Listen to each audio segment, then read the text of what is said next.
I ruined my pillow. I brought this towel just in case, and the whole plan was to use the towel on the pillow, on their pillow only, but I had to sleep upright and I needed something to kind of keep my neck straight, so I used my travel pillow, and that was a bad idea. Looks like I ruined it.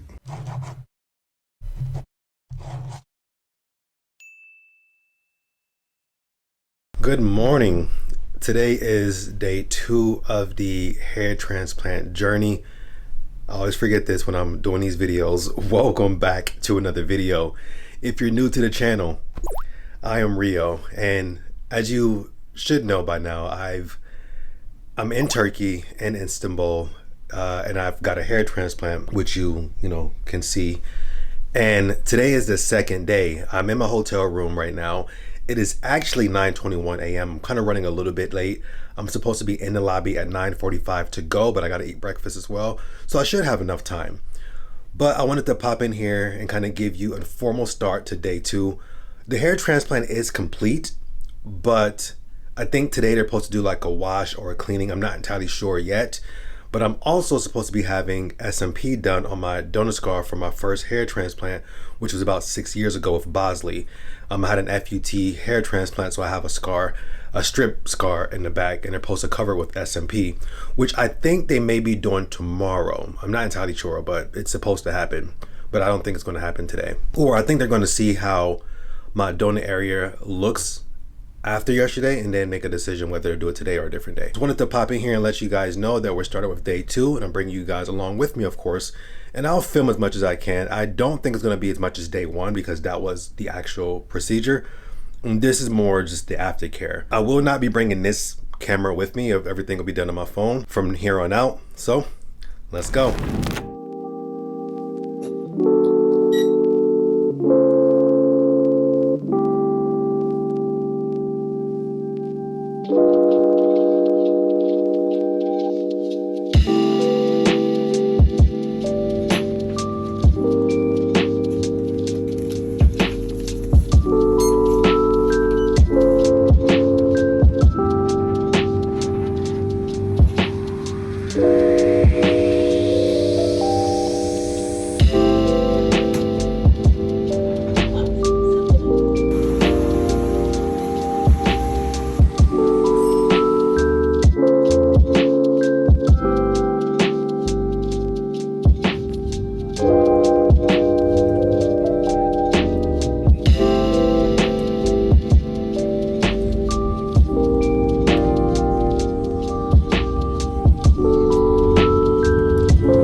A little more controlling.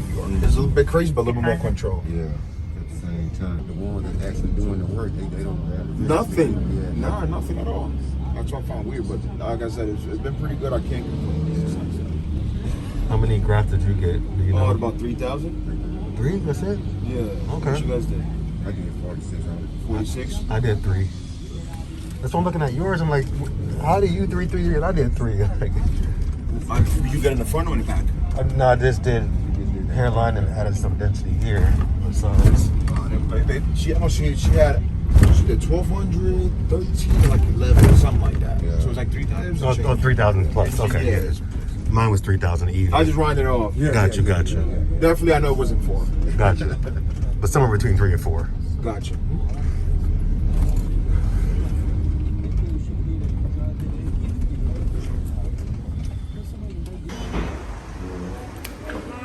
Morning. You can go upstairs. All right, thank you. Hello. I fell down the elevator pole at work. Yeah. Well, that must be a pain to travel on too. Say it again? That must be a pain to travel on too. No, it's better now. Okay. Because it don't hurt like before. This happened in January. Gotcha. I'm way better. As I mentioned, today was all about the aftercare. The hair transplant was complete, but it was important to check on the grafts and make sure everything was going the way they were supposed to. As you can see, I have some dry blood, which I think is fairly normal. Sleeping wasn't as difficult as I thought it would be.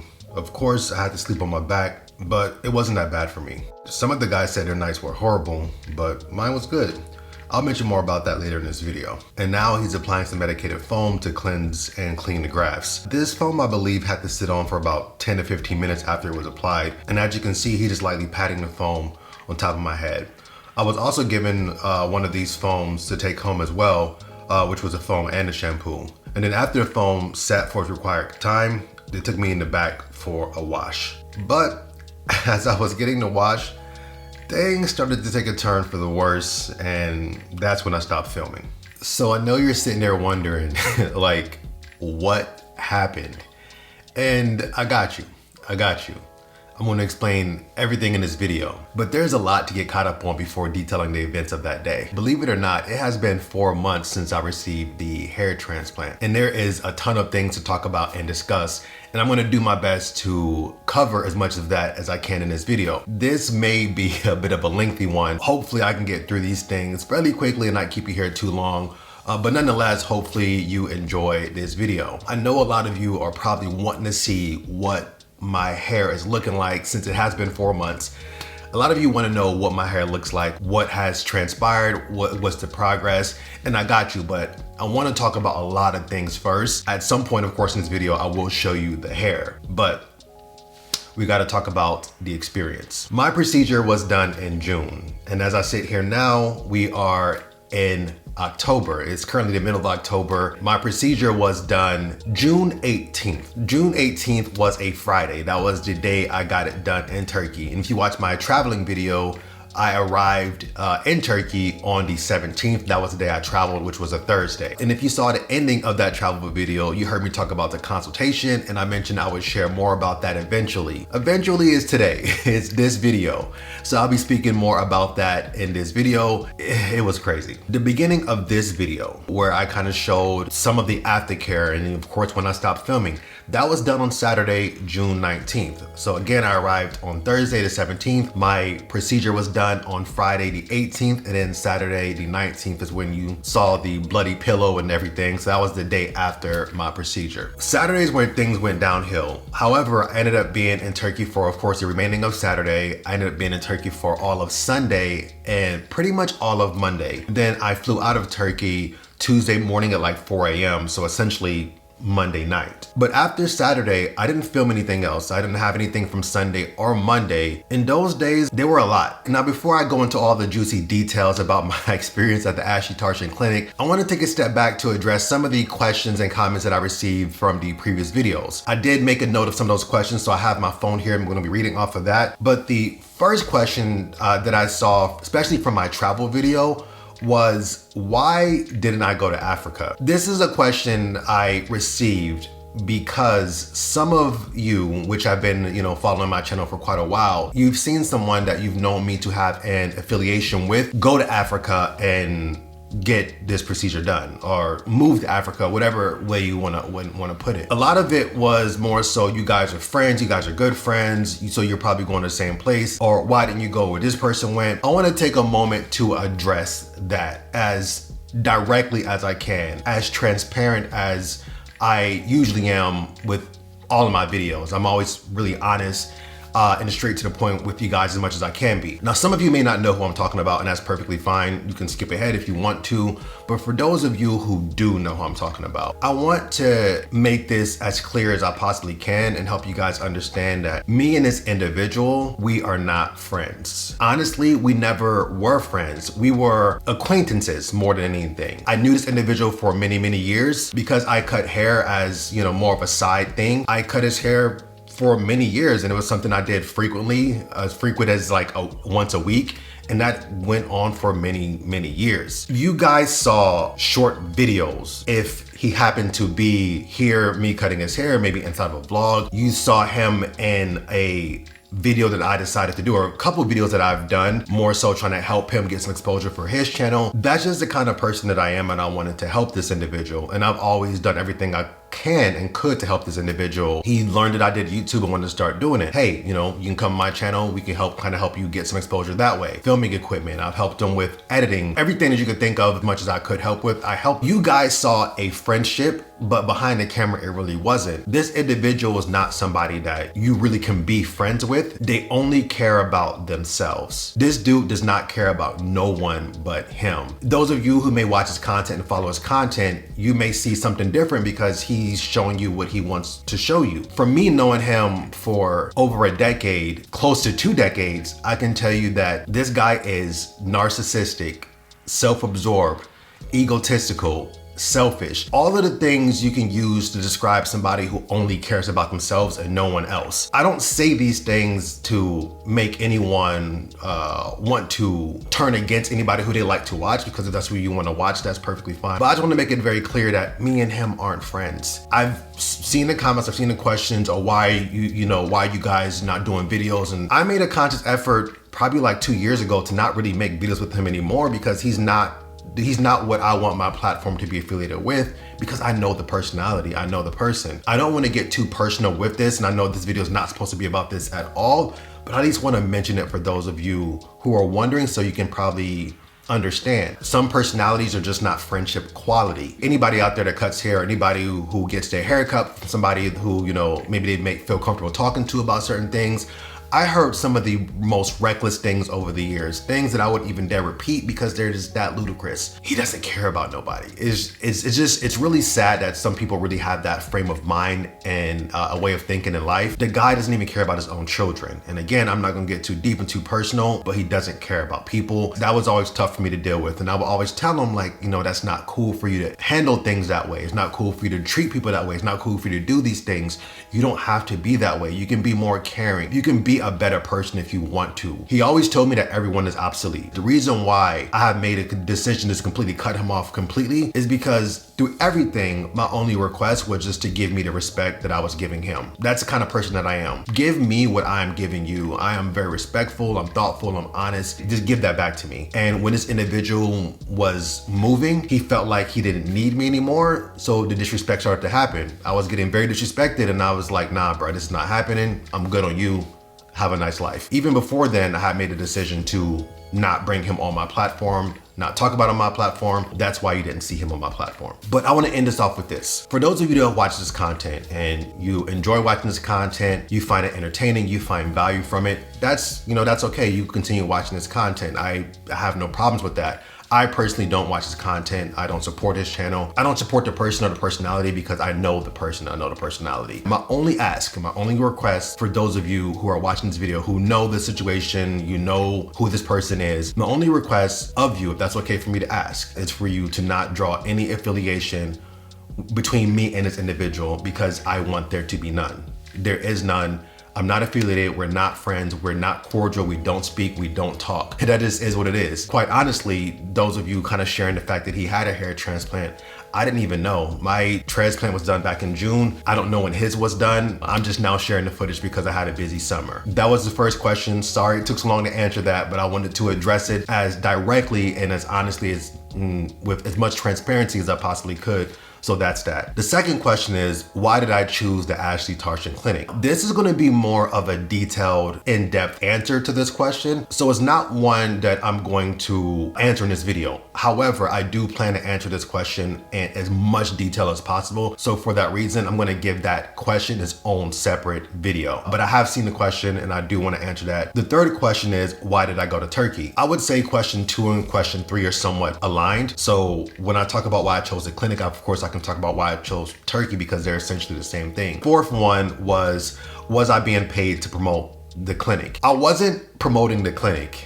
So no, I wasn't paid. I guess that's the flat out answer. I wasn't being paid to promote the clinic, and I wasn't promoting the clinic. I was sharing my experience. So that's two different things, but I do see how someone can see it that way because I'm filming, but I was more so just filming what I was doing and what I was going through, not so much about the name of the clinic or the people that are around me. Fifth question was, or it wasn't really more of a question, I guess it was more of an assumption from some viewers. In the clinic, when I was getting the anesthesia done, I want to say she's the owner of the clinic, but I don't even know if that's true. But she's who the clinic is named after, Asli Tarcan herself. She administered the anesthesia for me. I guess that wasn't typical. Some people said her techniques weren't typical. So that led some viewers to believe that I was receiving special treatment, or they must have knew who I was because I'm a YouTuber and all of that kind of stuff. I can't say that that's not true because I honestly don't know if that is the case or not. But what I can say is I don't believe that to be true. And the reason why I say that is because when I went there, I never told anybody who I was, for the simple fact that is I really am, I'm gonna say I'm nobody, but no, I am somebody. I'm not someone who felt the need to mention who I am as far as like, hey, I'm a YouTuber, I make fashion videos. Like, I'm not one for self-promotion in that aspect. I don't really have an essentially big platform. I don't have millions of subs and millions of followers on Instagram. So that wasn't something like I was going there to carry as like, hey, I'm so-and-so, I am somebody. I wasn't going there with that mindset. Basically what I'm saying is I never told the clinic or anyone there that I had a YouTube channel. I never really asked permission to even film. For those of you who are wondering what I used to film that video, the clinic footage was done on my my iPhone, and then the footage of me being in the hotel was done, wait, hold on. The hotel footage was done on my vlogging camera, which is, this is what I used to vlog. But of course you can see the size of this. I didn't want to take this inside of the clinic and carry this around filming myself because that draws too much attention. So everything was done on my phone. That's a long way of saying I don't think they knew who I was. I honestly don't. When you hear more about my experience within the clinic and how much of a, for lack of a better phrase, how much of a show it was, probably agree with me as well in saying that they didn't know who I was, or they didn't know about my platform rather than they didn't know who I was. The other question was, why did I let them shave my head? Because in that video, the hair transplant day, I spoke about the deal I had with Fred about them not shaving my head because of my previous transplant and all of that stuff. And then he shaved it anyway. I didn't necessarily let him do it. I was more so shocked of him doing it and being confused out as to what was happening. In that moment, I think I had my phone in this hand and I'm filming it, and my hand is kind of just resting down, and I'm sitting there up on this table and he's talking to somebody else, and I'm just trying to pay attention to what's going on. And then he asked for something I don't know he's asking for, and the next thing I know, I just hear a buzzing coming from a clipper. In the moment, I'm kind of confused, but I initially think to myself, it's like, okay, I'm guessing he's gonna trim my hair a little bit because it was a no to shaving. We didn't discuss whether he would trim it or he wouldn't trim it. I was under the assumption that my top of my hair was gonna be touched at all. So when he turned it on, I thought he was just gonna trim it a little bit, and I couldn't feel what he was doing. So think about, you know, for my guys out there, and I guess even for ladies, when you're getting your hair cut, you can feel your hair being cut, but you don't know how much is being cut. You won't know until you can feel it or you can see it. I'm filming it and I see him going with the clippers, but I'm looking from this side, he's cutting on this side, so I can't see exactly what's happening. So it wasn't until he did it to where I'm looking and I'm just like, I'm kind of like shocked. I don't know what to say. So he do the other side and I'm like, can you still see some stubble? Because that was everything. As long as you can see where the previous hair was, okay, then add the density between the previous hair because that's what I'm looking for. That's what I want. He says something and I honestly didn't even know what he said. And then I'm like, well, if you were gonna do this, you just should have shaved my entire head, because like now I look crazy. So that was that. I didn't necessarily let him do it. I didn't know he was gonna do it. In the moment I was confused and I was shocked and I didn't even know what was going on until I saw at the end and I was like what is this? But at the same time, I'm in a foreign country, my first time there. I don't speak the language. So there's not much I really can do about it. It already happened. So in the video, I said it is what it is because that's exactly what it was. I couldn't do nothing about it. The last question before we get into all the experience, the last question was, how much did it cost? I'm gonna get more detailed into that and I will basically answer that question here in a few minutes. When I tell you the cost, for those of you who are aware of the clinic, it may not make as much sense. So I kind of got to go back to the beginning, back to when I decided to do all of this. I'm about to get into it from everything to the beginning, me messaging in the clinic and kind of go through everything that transpired throughout my time going there. I'm going to start from the beginning. As I mentioned, it's going to be a long video, longer than I would like it to be, but hopefully you guys will enjoy it. I made the decision to contact the clinic back in February. I messaged them on WhatsApp and I basically telling them what I'm looking for. I sent pictures like, hey, you know, this is what I'm looking for. This is kind of where I'm at. What do you think? How much is it going to cost? I inquired about a package. So the pricing I was told in February was $2,200. And then they laid out all of the things that, you know, fit in with that package. Basically the transport from the airport to the hotel, to the clinic, back to the hotel, and then back to the airport. So everything. That was the transport. Of course, the procedure itself. I was scheduled to fly out on April 2nd. 2 weeks before I was supposed to fly out, I had a cancellation returning from Turkey back home. My first leg of my flight was supposed to go from Istanbul to Paris, and that flight got postponed for 2 more days. I wasn't gonna be able to stay in Turkey for 2 more days. Long story short, I reached out to the clinic and I was like, hey, my flight got canceled. They didn't have any other flights. I tried to get another flight, tried to rebook it. They didn't have any more. So I ended up canceling the flight. Reach out to the clinic. When I say the clinic, I mean the person I was in contact with on WhatsApp. Reach out to that person and let them know like, hey, I'm not gonna be able to make it. This is what happened. Sent them the cancellation email that I received so they would know that I wasn't BSing or, just got scared and went to chicken out. I would imagine that probably does happen. I'll put the message on the screen. I don't remember exactly what was said, but because I don't have it right in front of me, I'm gonna paraphrase a little bit. And I basically said like, hey, it's not gonna work out right now, but I do want to rebook this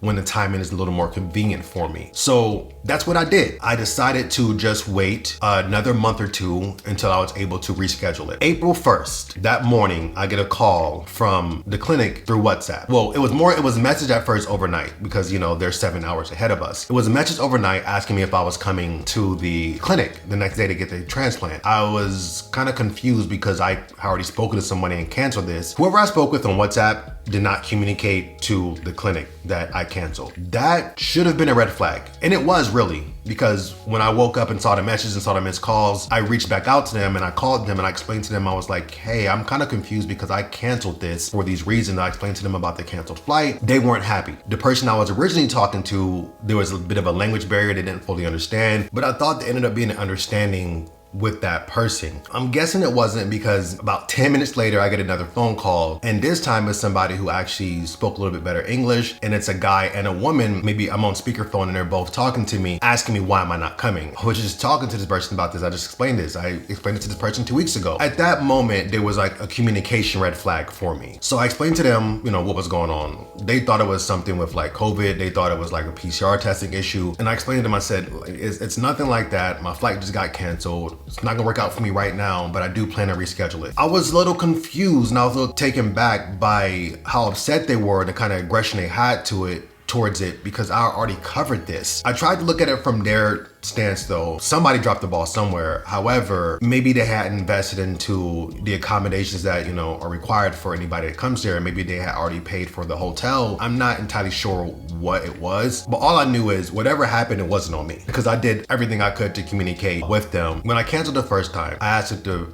pricing would be honored. The $2,200 would be honored because they did mention they were gonna raise their price. They were gonna be going from $2,200 to $2,500. It's only $300, but if I could save $300, then that's what I'm gonna try to do. So I asked them if they would honor their price because of, what happened. And the cancellation wasn't my fault. That was the airline. And of course it wasn't their fault, but I just asked they would and they said they would. So when I reached back out a month later, they were almost not. And I say they, is whoever the person I was messaging on WhatsApp. I don't know if that person was a male or a female. They seemingly weren't willing to honor the price until I was like, well, you said you would. A month and a half ago, you said you would. I'm not messaging back 6-7 months later. It's not a year later. It's a month and a half. Long story short, they honored their pricing. And of course, I decided to book everything. Send them over my confirmation, my dates of arrival, everything. So of course I went. And then you saw me traveling there June 17th, that Thursday. After traveling 17-20 hours traveling there, I was exhausted. And what I didn't know is that once we arrived, when they got us from the airport, they would be taking us straight to the clinic for a consultation. That just wasn't communicated, and I wish it had been, so I would have been expecting it. I would have been ready for it, and I wasn't. So when we got to the clinic, I asked the guy when we were exiting the van, what would I need? Should I bring my backpack? He said, just your passport. In my backpack, I had my camera, which I would have liked to have taken in there to film the consultation. I had my sling crossbody bag, which had my phone and my other important documents, my wallet, and everything else. The consultation that you have the day of arrival, it can be with, various people. My consultation was with Fred. And if you saw the hair transplant video, Fred is the one who drew on the hairline. He's the one who shaved my head. From what I was able to tell, Fred appeared to be of someone in charge, someone of with a higher position. People, answered to him. The people asked him questions. He kind of walked around with his chest poked out, like he was in charge, like he was the man. And I don't know. In this consultation, like I mentioned earlier, it was a mess. So I sit down, basically he's asking me, how can they help me? What am I there for? In that moment, I'm confused. It is a different country, things are handled differently, but I felt as though they should have already known. I traveled here, I already messaged with somebody about what my wants and what my needs were. Why don't you know about it? You guys know my name, you know everything. Why don't you know what I'm here for? I felt as though whoever I spoke with on WhatsApp, they should have printed out the transcripts, given it to them with the names at the top, whatever. So when I sit down and I tell you my name, you find out, or you read through it, you say, okay, cool. I can see what you were talking about. Okay, let's see what your head looks like. I shouldn't have to discuss everything all over again from the top, and I'm tired and I can't even think straight. So I'm like, I'm here for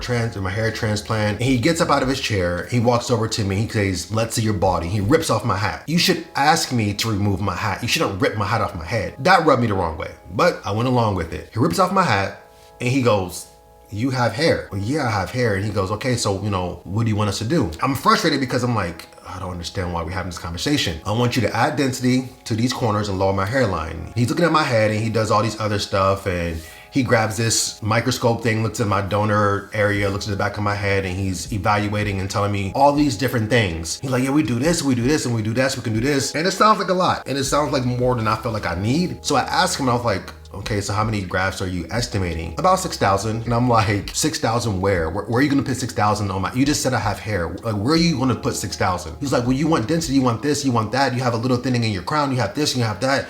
And I was like, listen, I'm not getting 6,000 grafts. Like that's just way too much for me. I'm just not doing that. He goes, well, 4,500. And I'm like, I was thinking more like 2,000. Like he started to get like a little rowdy. He's like, you want density, you're not gonna get this. That's why people come here, because in the States, they don't give you this, they don't give you that. And I'm like, I get all of that, but what you're telling me, what you feel like I need, I don't feel like I need that much. So we kept going back and forth about how many grafts I should get. I just stood my ground. Then he tells me about, and I keep messing up this metric, so if I mess this up, maybe somebody can comment and tell me what it's supposed to be. But I think he said they can do 100 grafts per square centimeter. I think that's what that was. Per square inch, I think, not per square centimeter, per square inch, I think. So what he does is he starts making a grid, start making lines on my head. He makes those grids and he kind of estimates 100 grafts in that square. And he counts, how many squares were there. And I think it was like 43 or 42, something like that. He goes, see, you need about 4,300, 4,200 grafts to achieve what you want. And I was like, I see what you're saying. I'm following you.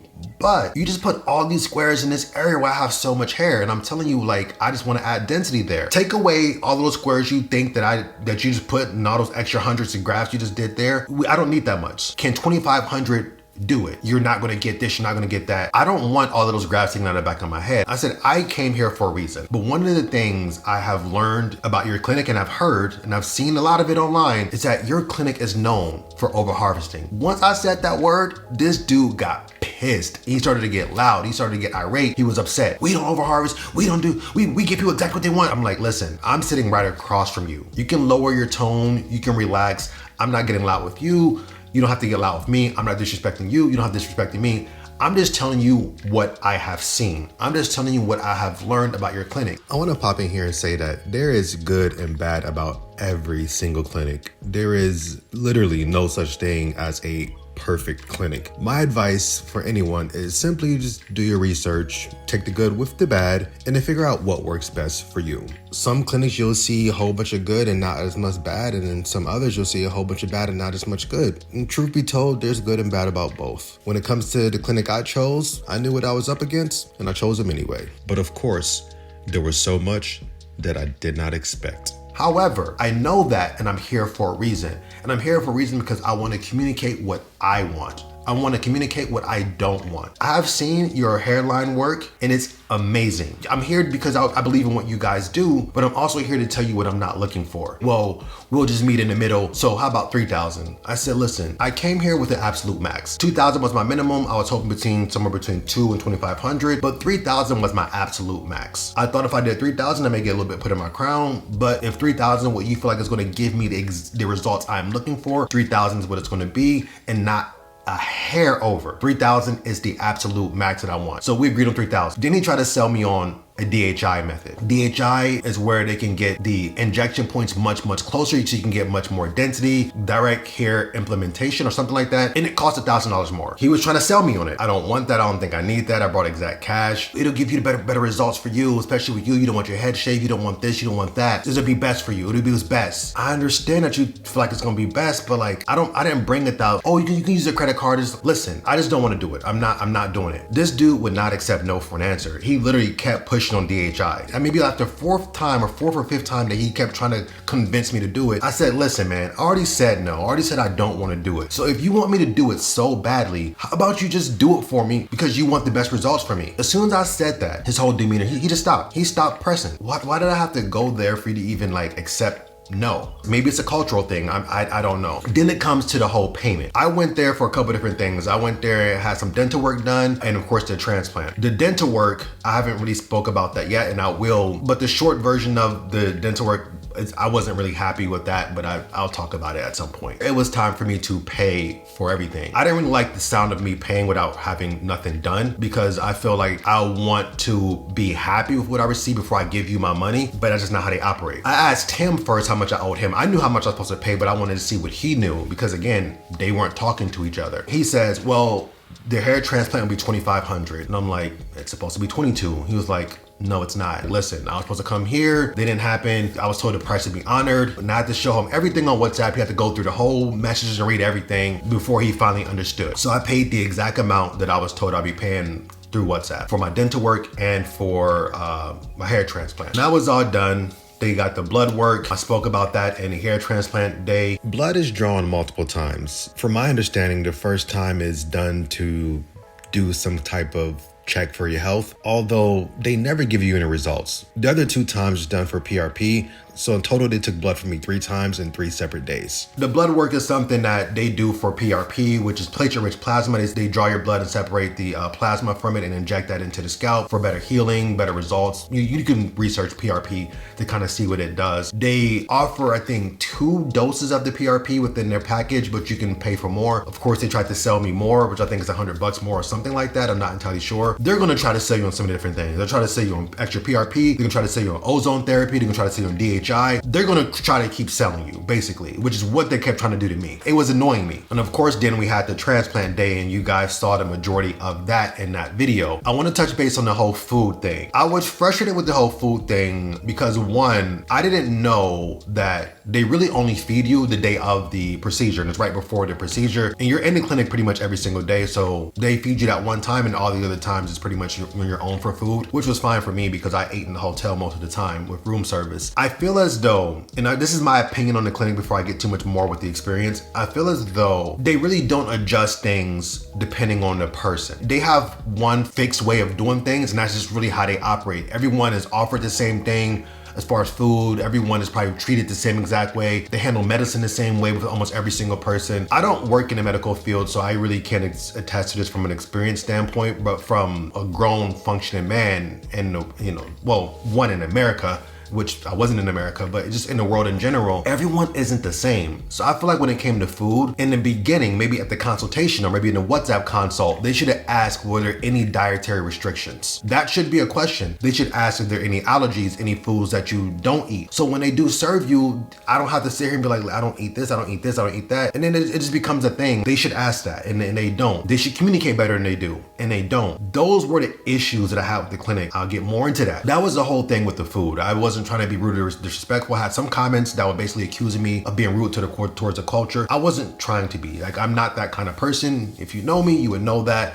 But of course, you really can't see that just from a video. Because I knew that they had problems with communication, at least in my opinion, they had problems with communication right before I started getting my anesthesia done. And you can't see this in the video because I think the video was started after this. But when Asli Tarcan is sitting right in front of me and I'm laying on the table and she's about to get started, I ask her, because I want to hear her say it. I ask her how many grafts are they going to be harvesting. She looks at me and I don't think she understood what I said at first. And I said, how many grafts are you taking? And she put her hands up like this and said 3,000. And I'll say, okay, good. And then she's like, well, if you want more, we can do more. I say, nope, 3,000 is enough. I just wanted to make sure that it was communicated from Fred to whoever, because Fred is the one I locked in on 3,000 with. I just wanted to make sure that that went to who it had to go to because I didn't want them to try to take more. The following day, these are where things get interesting. And I know this video's been kind of long. I'm just trying to give you guys as much detail as I possibly can. The following day, when you see me getting the foam, and then I told you things took a turn for the worse. Here's what happened. They took me back and I'm getting my hair washed. So they have you in this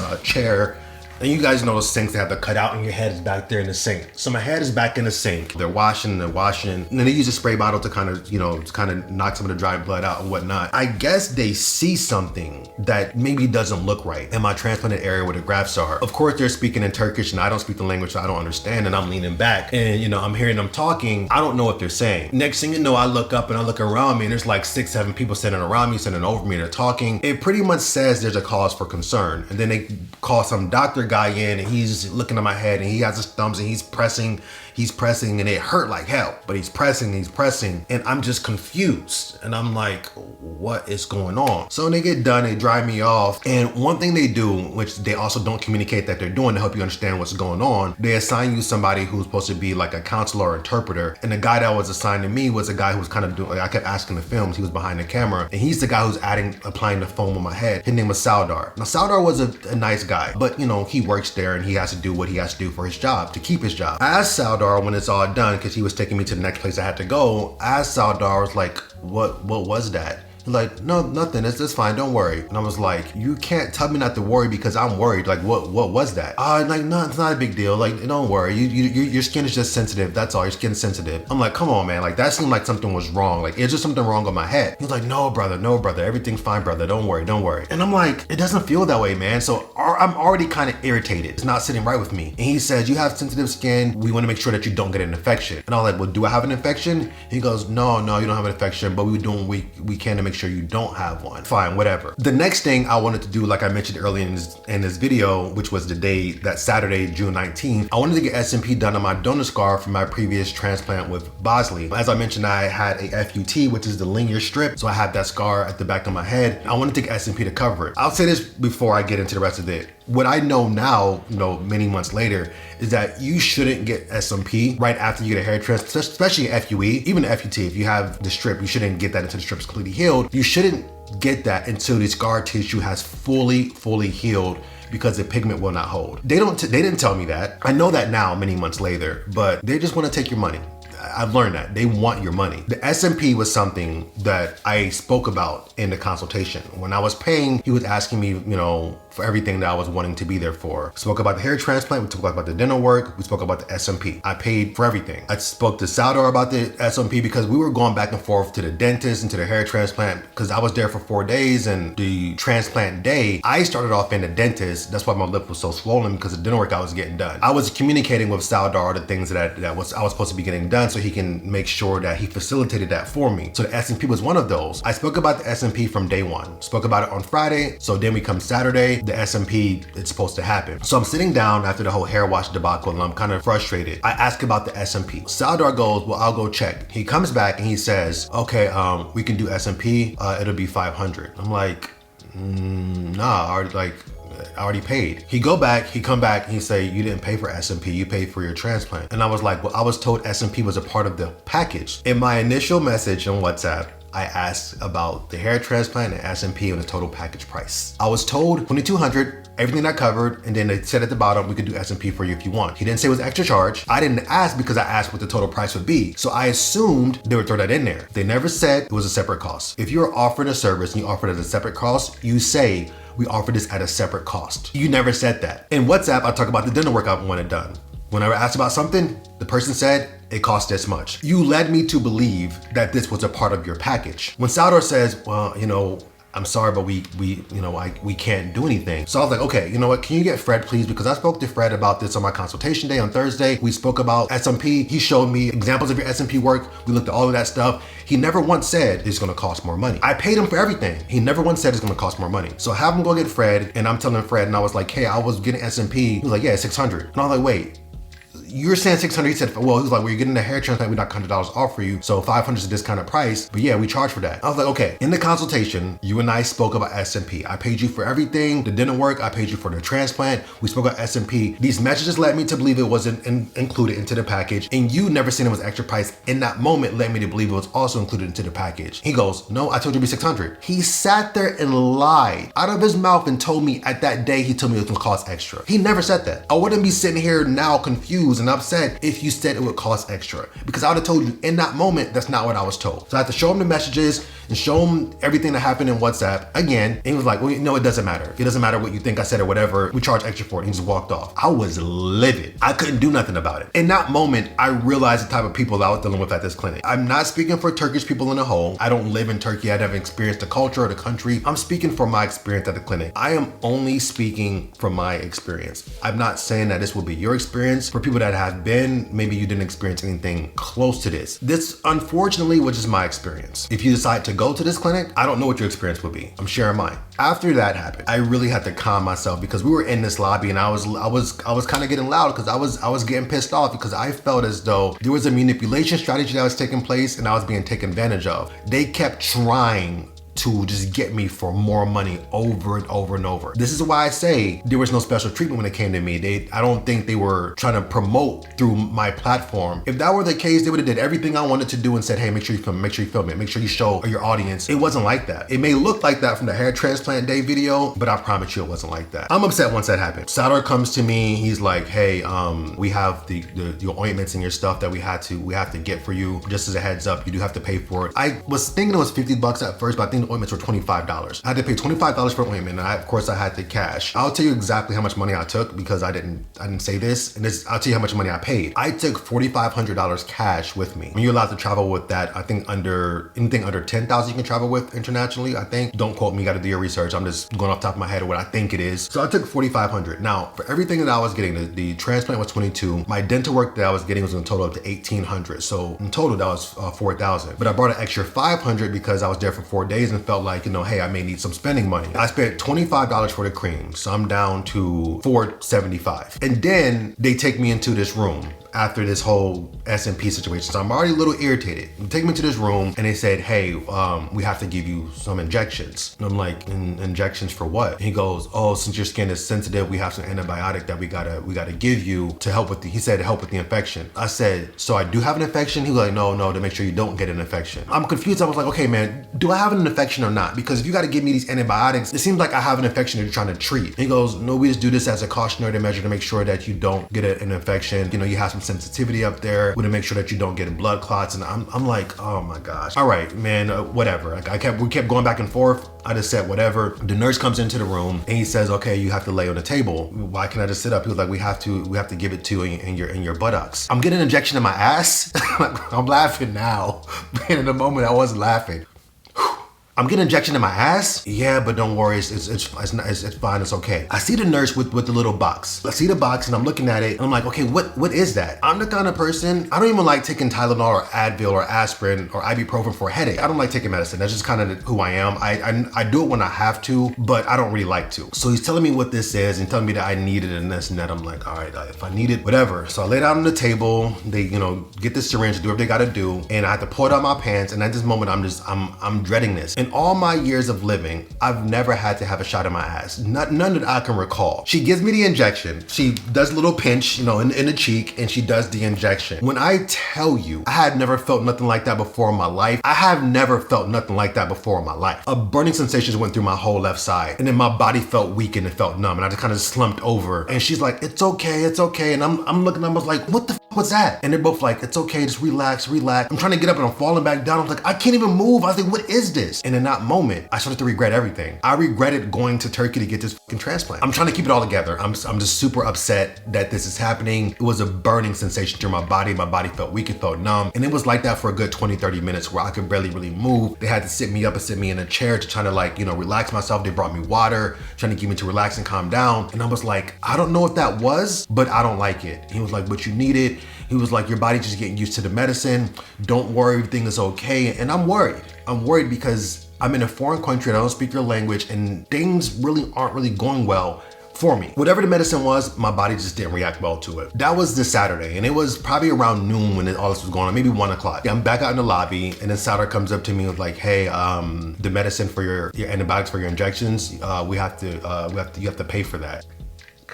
I'm like, are you serious? Yeah, I'm sorry, but you have to pay for it. I'm like, okay, man, how much is it? He goes, $25. So I go in my wallet, give him the money, whatever. So now I'm down to $4.50. They have the van take me back to the hotel, but he tells me I have to come back later that evening to get my second shot. I had to get these shots twice a day. I had to buy 6 total, but I had 5 left since I had just got 1. There was 2 I had to do on Saturday, 2 I had to do on Sunday, and 2 I had to do on Monday. They give me the medicine to take with me and whatnot, and I had to come back that evening. So I ended up going back to my hotel room that Saturday, and I'm just kind of like distraught about what's going on. I'm upset about the whole S&P situation not happening. I'm upset about this whole injection thing I had to get in my ass. I'm sitting there thinking of like, I came all this way to get this hair transplant, some dental work, and this S&P. I just wish I would have been a little more educated and done a little more research about not having S&P done so fresh after an FUE, because I wouldn't have got it done. Since it was something that they offered, I didn't think it was something that shouldn't be done. So I'm sitting here thinking about it, and I was like, well, they want 500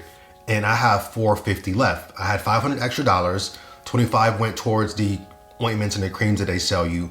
25 went towards the injections, the injection medicine, antibiotics. So I have 450 left. I'm not paying 500. I feel like I shouldn't have to pay for it at all, but I'm here and I want it done. I decided to ask would they do it for 400. So when I got back to the clinic that afternoon, I asked Saldar if they would do it for 400. He goes, I'll go check. I can tell he was irritated with me too. And I was irritated with, not with him, but with them. He gets up and I'm sitting with my back towards like a hallway or whatever. He gets up and he starts walking. I'm looking to see where he's going. And he runs into Asli Tarcan in the hallway. And I see him walk up to her and ask her, but he comes back to me and says, I asked the lady in charge or whatever he said, something to that those words, and she said yes. So I was getting the S&P done for 400. So then they took me into the room to pay for the S&P, and I ended up paying 400. Now I'm down at $50 cash. That's all I had left. Once I pay for the S&P, then they take me to the room to get the S&P, and the guy doing the S&P seemed like a very nice guy, and of course Saldar walked with me everywhere. So Saldar was in the room when I got the S&P. With everything going on, I didn't film it. I was in a very uncomfortable state of mind at that point, so I didn't bother filming it. I get the S&P, and it wasn't the most comfortable thing to get. Mind you, this is an open wound back there. It didn't feel that great, but I toughed it out, and it was fine. The guy doing the S&P, he covered the linear scar with the pigment, and he also, which I didn't know he was gonna do this, and I'm not really mad at it, he also added some pigment just around the donor area in spots. Kind of around the donor map area, he kind of put some pigment there to give the illusion when the hair starts growing back that the donor area wasn't as profound, which, I was kind of happy he did that. And, I had Saldar take some pictures, and I'll try to insert some of those pictures here so you guys can see what that looks like. After I got back to the hotel and I was looking at the S&P and I was looking at all the pictures, I noticed when he was doing some of the pigment around the donor area, especially like the outline of the donor area, I noticed that one of those spots didn't have that much pigment in it. I'm thinking like, yo, if you were gonna do that, at least like you do it all of it. Don't do it to its halfway to it don't look right when it's when it starts to heal up. After the S&P was done that Saturday, I was taken to get my second shot of the day. Of course, I was not happy about this. One thing I noticed about the medicine, because I saw the first box, I saw the label. When I came back that evening and they started to give me that same shot and they had to do it on the opposite cheek this time, the box was different. And I noticed that. I said, what is that? And Saldar goes, it's the same medicine. The nurse is gonna give it to you. And I said, that's not the same medicine. That's a different box. I'm like, okay, man, whatever. So I lay on the table, she injects me, she does it. This time, no reaction. It was perfectly fine. When I sit up and I was like, that one was much better. Like I didn't have a reaction to that one. He was like, everybody had to get used to it, so everything's fine now. When I got back to my hotel later that evening, that's when I noticed that some of the areas of the S&P didn't have as much pigment as I would like. So I made a note to mention this to Saldar the following day. The next day, Sunday, I mentioned that to Saldar, and I'm telling him, I was like, hey, I noticed one area, and I showed him a picture. He sees it too. He's like, okay, I'll see if I can say something. So they get me back into the S&P area after a little while. Then he calls Fred. Mind you, me and Fred, we're not really rocking like that. I'm not feeling him. He lies, the manipulation strategies and all those, I wasn't feeling it. Fred comes back and he was like, okay, so what's going on? And I'm like, what do you mean? He was like, you want S&P's not done right? And I was like, well, I'm not saying it's not done right, but there's a spot I noticed that where, there can be a little bit more added. So I show him the picture. He looks at the picture, he looks at me in real life, looks at the picture, looks at me in real life. He's like, I think it's fine. And I was like, but I don't think it's fine. He's like, the area you're seeing is just a shadow. It doesn't really need more. I can see it clearly here. The other guy saw it. How is it a shadow? Then he goes, the more I look at it, that's actually part of your receding. It doesn't need any more there. You're receding back. How am I receding in the back of the hair where you just took donor hair area from? So when he says that, I literally was like, really? That's the best you can come up with? Like, cut the bullshit. I'm not receding right there. I don't even know why you're saying that. Doesn't it make any sense? I don't think you need it, but if you want it, fine, we'll do it. And I was like, thank you. I end up getting it done so that he adds it, whatever. The problem with that is he ends up adding a little bit too much, and I'll show you that later, but he added to it, and I was happy that he added to it. After more pigment was added to the S&P, I was taken to get my first injection of Sunday, and thankfully, everything went fine.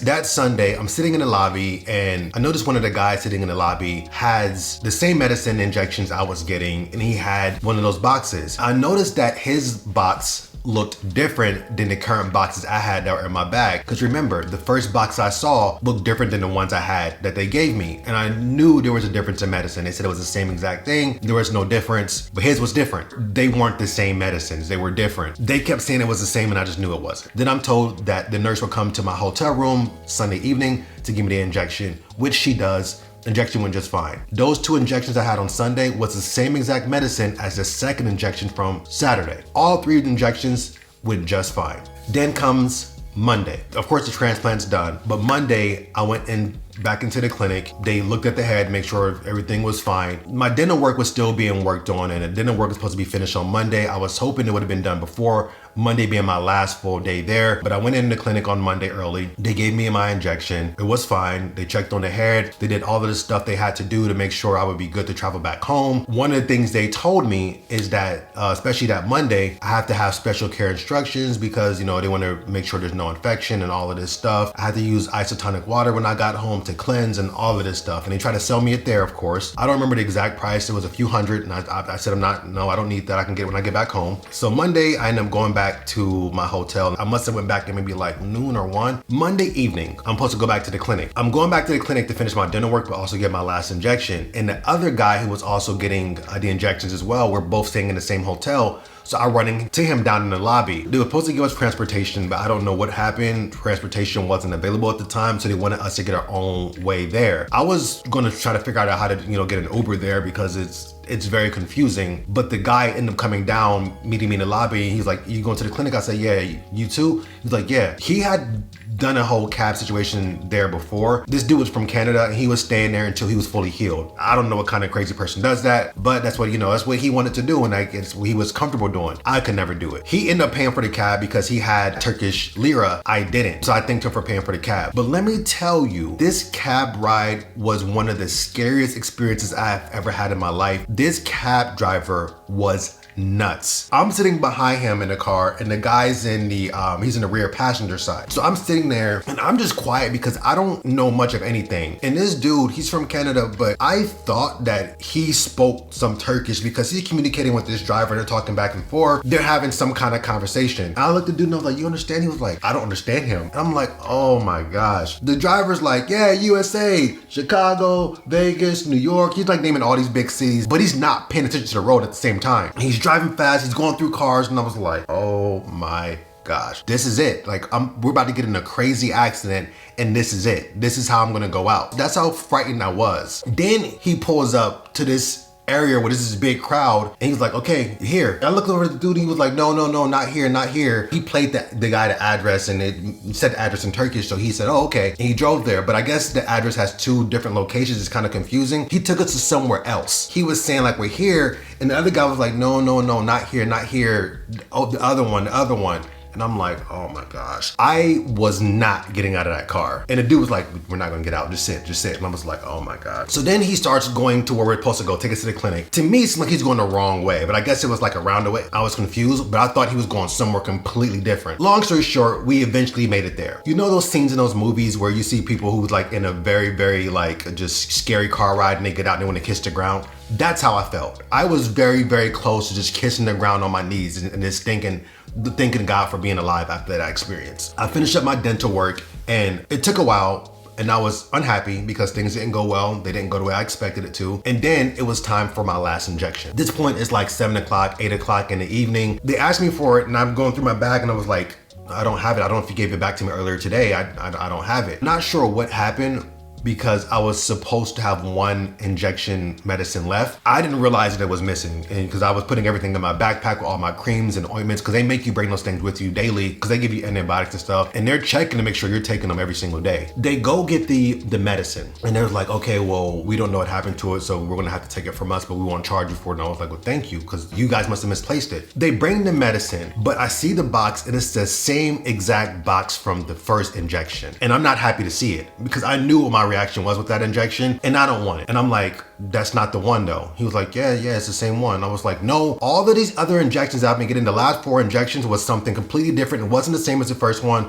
I don't want that one. I don't like the way that one made me feel. I don't want that one in my body. He goes, it's the same one. It's the same one. I know for a fact that it's not the same one. He goes, why don't you trust us? I said, I don't trust you because you keep lying. You're not telling me the truth. Please trust me, it's the same medicine. The nurse comes in, she realized that we're going back and forth. She doesn't speak the best English. She's telling him the medicine is pretty much the same, it's just a different brand. No, everything will be fine.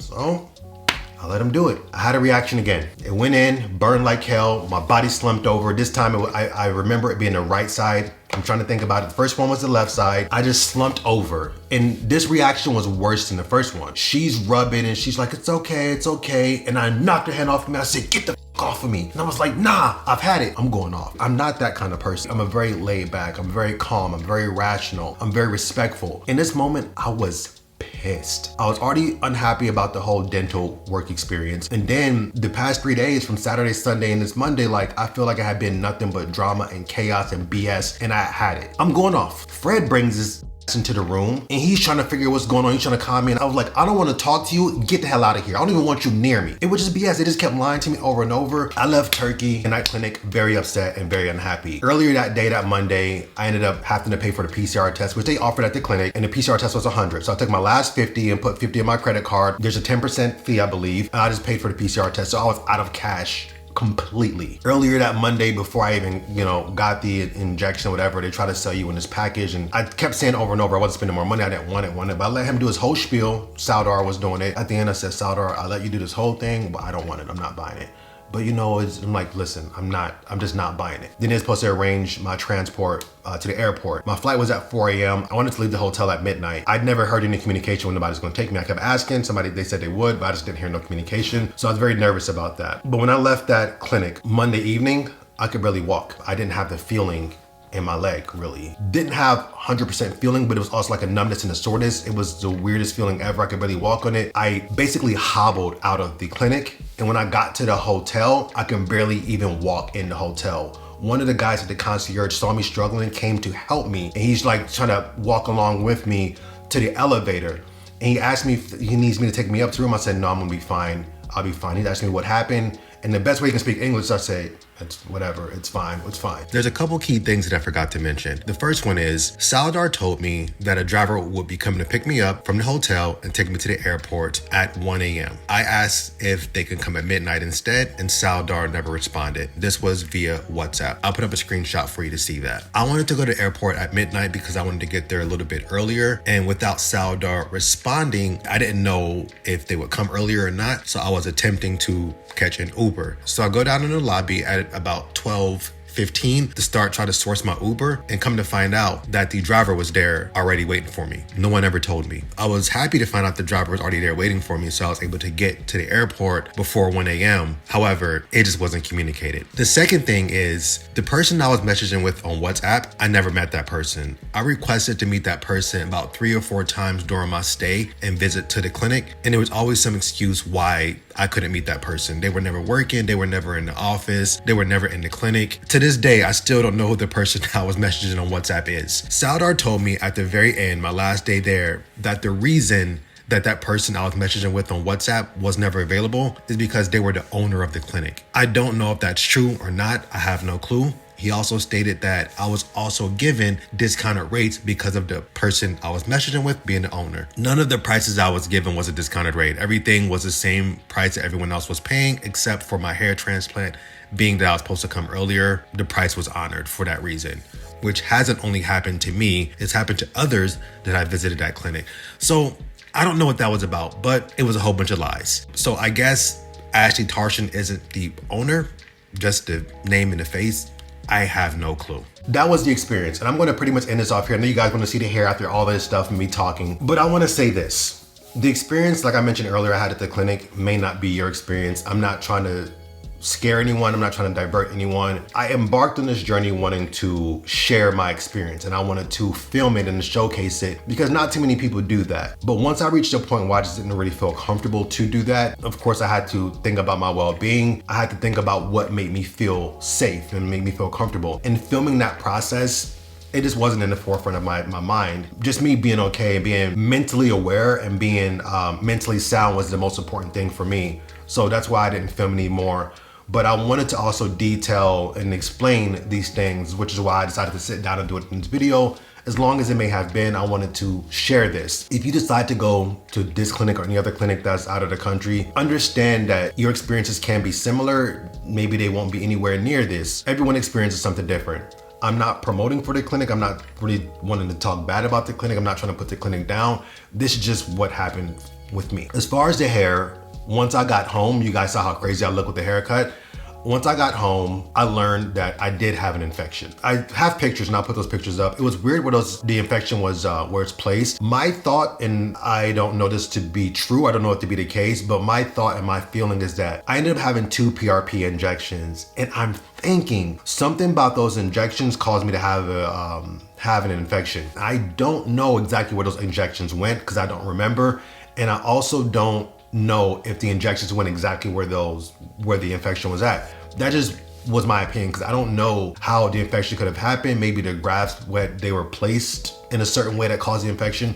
There could be a multitude of reasons and I don't know. But I had an infection, I had to go see a dermatologist. She had to give me some antibiotic ointments to combat it. And after 3 or 4 days of using that ointment, it was gone. I also did have to cut my hair because I was looking crazy. And to do that, I think I waited maybe like a week or so, but I just took scissors and had somebody else take scissors and pretty much just trim as much as they could and just cut it very, very low. When it was safe for me to use a clipper to trim that hair, I did it with a guard. I never touched the transplanted area. I know a lot of people only care about how the hair looks and what the results looks like. And again, I pretty much am approaching 4 months. For full disclosure and transparency, at the time I'm filming this video, the day I'm filming this video is October 13th. The 18th will be the 4-month mark exactly. I will be waiting to the 18th to show you, but it's still gonna be in this video just right after this clip. I do need a haircut. You guys can see the beard is much longer than it was early part of this video. I filmed a lot of videos before going to Turkey, so some videos you may see where my beard is much shorter, some videos you may see the beard is much longer. The beard, I let it grow because during the time after the transplant, I wore my hair fairly low for a few months really, and to help counterbalance the shape of my head, I let my beard grow a little bit, which I didn't mind that look, honestly. I didn't mind the look. The low haircut kind of looked like SMP because I still had the framing of the face from the hairline with the transplant, so it didn't look bad at all, but I still do prefer the look of hair. That was my experience. Every single day I was in Turkey, in the clinic. Again, it's my experience, just wanted to share it. Let's look at this hair transplant on the 18th. It has been much longer than I anticipated. Today is actually October 22nd.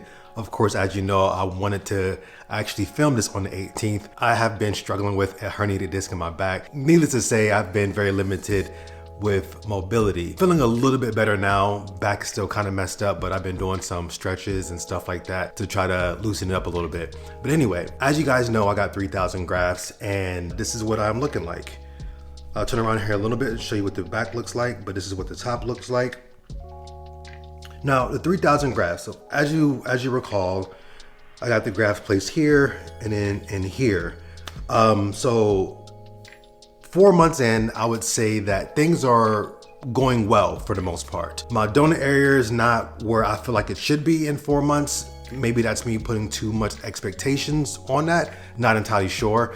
But 3,000 grafts. As you know, I got 3,000 and you've heard me talk about how the consultation went. I was hoping to be 2,000 and 2,500. That was like what my goal was because I feel like I didn't necessarily need 3,000. But Fred, as convincing as he is, talked me into, well, we met at 3,000 because he wanted me to do more, but I didn't want to do more. 3,000 was my absolute max. I went in with that mindset, but I thought I would be able to put grafts other places. My original hairline, you know, for my last transplant was like maybe here. He shaved quite a good bit of this. He shaved some over here on the sides and back here a little bit. I don't think that was necessary, honestly. I feel as though had he not done that, I probably could have got away with maybe like 300 to 500 less grafts, and the 2,500, which is what I was wanting, would have sufficed. That's just my opinion. For some reason, they want to go a little bit heavy with the grafts, and I don't understand why. I'll talk about that in another video. I'm also going to show you at the end of this video how I was sleeping, since I mentioned I would do that in the early part of this video. I am actually right in front of a window right now because I feel like this is where I can give you the best accurate lighting. As you can see, I need a haircut, which I will be doing at some point, maybe the next week or so. And my goal is to show you what my hair looks like this, and of course, versus a haircut. And I haven't cut my hair probably about a month and a half, close to 2 months. So this is the best representation I can give you without cutting my hair in that long. I saw some comments questioning why I didn't get my hairline lower than this, stating that I still have a big forehead. That's true, I do have a big forehead, but I've always had a big forehead, even before I started receding many years ago. You can see I have these wrinkles here. We all have these forehead wrinkles, which essentially is going to be forehead muscles. Your hairline cannot go down into your forehead muscles, and my forehead muscles stop right at the top of my forehead. You can see that it kind of curves down a little bit in the corners, and that's what I was looking for. This is the closest and truest way of my hairline, is kind of how it used to be many years ago before I started receding. Now you could argue that the hairline could have went a little bit lower in the corners, but that would have made these corners very, very short, and I didn't want that. So I'm okay with the hairline. As far as the growth, where I'm at right now, 4 months, I think I'm looking good on the top. As you can see, the grafts were placed here in the hairline, also here to add some density. It's all a waiting game. You gotta wait it out and see what happens, see how things look. But so far, 4 months in, I'm okay with this. I'm gonna spin around and show you what the back looks like, the donut area. I wish it was better, but you know, let me show you. This is the top. Spin around. This is the left side. As you can see here, you can see some distinction here in the donut area. This is the back middle. And this is the back right.